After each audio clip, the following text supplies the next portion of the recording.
वॾे वज़ीर सैयद मुराद अली शाह बरसात मुतासिर चइनि ज़िलनि जा दौरा करे सूरतहाल जो जाइज़ो वरितो।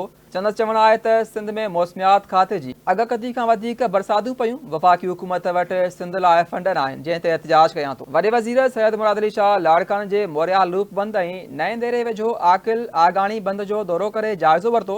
उन मौक़े ते सेक्रेटरी आबाशी ज़रीफ़ खेड़ो ऐं chief engineer Sukkur barrage right bank Mukhtiar Abro वॾे वज़ीर खे ब्रीफिंग ॾिनी। पाकिस्तान पीपल्स पार्टी चेयरमैन बिलावल भुट्टो ज़रदारी, सदर आसिफ अली ज़रदारी, उहे 24 कलाक हींअर बि मां हिते आयो आहियां त राति जो हुननि मूंखां पुछियो, ॿिन्ही चेयरमैन साहब बि ऐं सदर साहब बि, त तव्हां माण्हू वटि वञो। मां इन करे सुबुह खां जीअं निकितो आहियां, मूं दरिया जे बंदनि जो दौरो बि कयो आहे। उते जेको मोरिया लूप बंदि थोरो क्रिटिकल हो, उन ते कमु इरिगेशन वारनि करायो, उनखे बि ॾिठो आहे।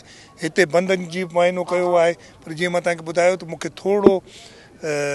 थोरी न घणी तशवीश MNV जी ज़रूरु आहे।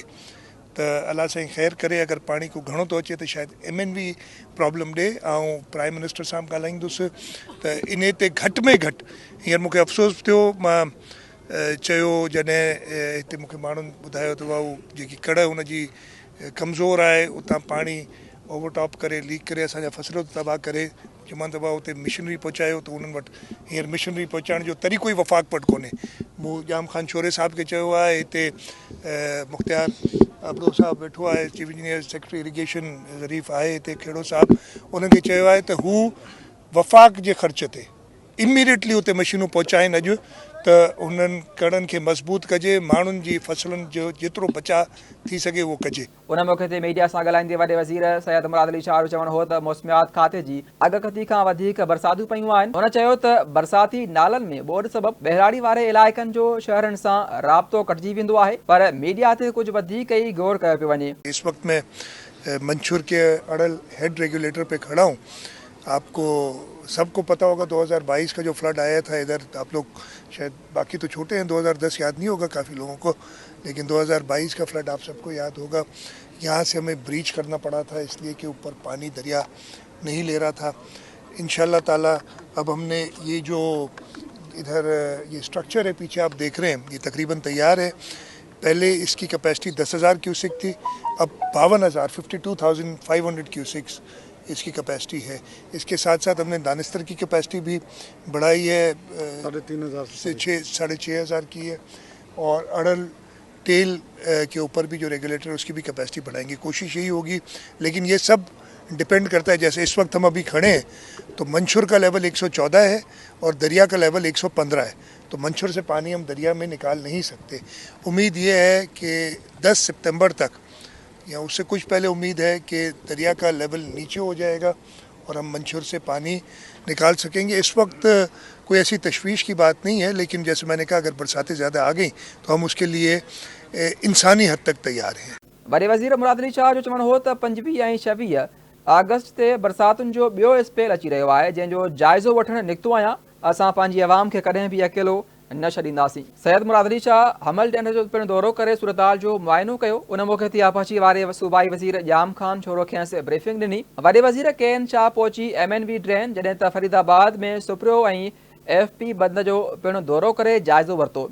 उन मौक़े ते PP अॻवान रफ़ीक जमाली, फयाज़ बुट, नादिर मक्सी, सरदार खान चांडू ऐं ज़ुबैर जुण जो पिणु गॾु हुआ। बरसातों की फोरकास्ट थी, लेकिन जो मेट ने हमें बताया था उससे ज़्यादा बरसातें हुई पिछले हफ्ते, और अल्लाह ताला का शुक्र है कि शहरों में से भी पानी टाइमली निकाल दिया गया। और जहाँ पे लो लाइंग एरियाज़ हैं वहाँ पे ज़रूर थोड़ा बहुत पानी है, लेकिन जनरली पानी शहरों से भी निकाल दिया। आज मैं आया था सुबह में लाड़काना में, पहले दरिया का जो मोरिया लूप बंद है उसको देखने, कि वहाँ पे एक वल्नरेबल पॉइंट था, वहाँ पे अल्हम्दुलिल्लाह इरिगेशन वालों ने काम किया है, तसल्ली बख्श काफ़ी।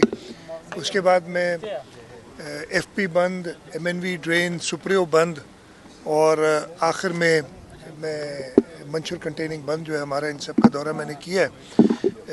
इस वक्त तक कोई ऐसी ख़ास तशवीश की बात नहीं है, लेकिन अल्लाह ताला से यही दुआ है कि रहमत की बरसातें करें, इसलिए कि मैं हर जगह ये कहता हूँ कि कुदरत से आप लड़ नहीं सकते। ये समझें कि जी हम बिल्कुल तैयार हैं और जो कुछ हो जाए, बिल्कुल ऐसा नहीं होता है। आप अपनी पूरी कोशिश करते हैं اور وہ کوشش سندھ حکومت نے کی ہوئی ہے. چیئرمین بلاول بھٹو زرداری, صدر آصف علی زرداری کی گائیڈنس میں ہماری ہر ضلع میں میں نے فوکل پرسن رکھے ہوئے ہیں جو کابینہ کے ممبران ہیں, اور اس کے علاوہ اریگیشن ڈپارٹمنٹ کو پوری طریقے سے انہوں نے تیاری لی ہوئی ہے. بند پہ جہاں جہاں ولنریبل پوائنٹس ہیں ان کا اتنا بند مینول ہوتا ہے, اس حساب سے وہ نظرداری کرتے ہیں.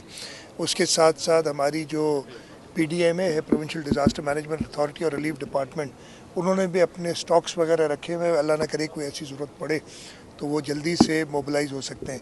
کوشش ہماری یہی ہے, اور سب سے پہلے تو دعا یہ ہے کہ برساتیں رحمت کی ہوں. اور ابھی اگلا اسپیل کہہ رہے ہیں کہ 25 یا 26 اگست کو 2-3 دن کا ایک اور اسپیل آنا ہے.